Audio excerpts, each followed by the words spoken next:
ရုတ်ချက်ကရာဟန်ချက်ညီဖို့အတွက် affirmation လေးရွတ်ပါမယ်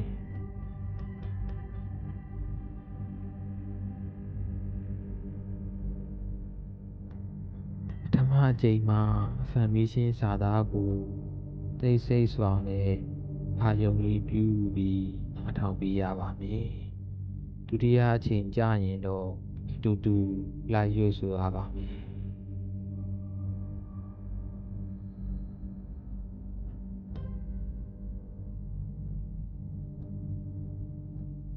ငါဟာ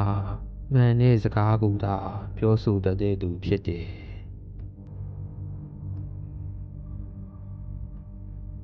ငါဟာ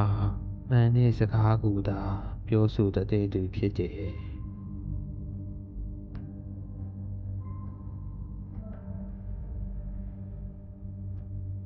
ငါမှာချိုသာတဲ့အသံရှိပါတယ်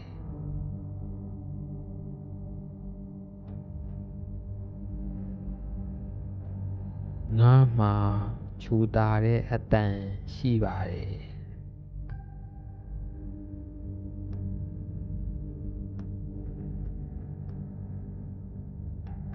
ငါရဲ့အသံကိုငါသဘောကျပါတယ်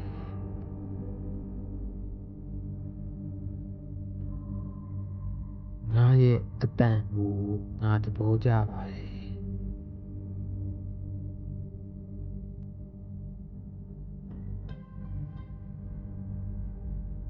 ငါဟာနားလည်မှုရှိတဲ့သူဖြစ်ပါတယ်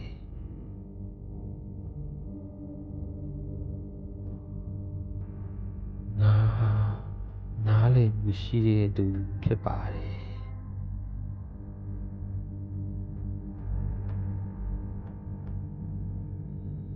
ငါဟာနားထောင်ကောင်းတဲ့သူတစ်ယောက်ဖြစ်ပါတယ်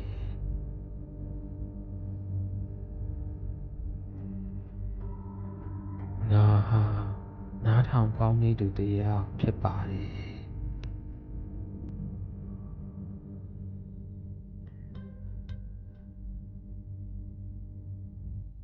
ငါဟာ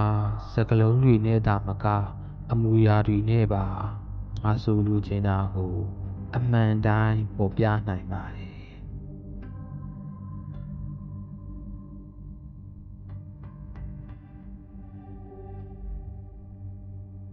ငါဟာစကားလုံးတွေနဲ့သာမကအမူအရာတွေနဲ့ပါငါဆိုလိုချင်တာကိုအမှန်တိုင်းဖော်ပြနိုင်ပါတယ်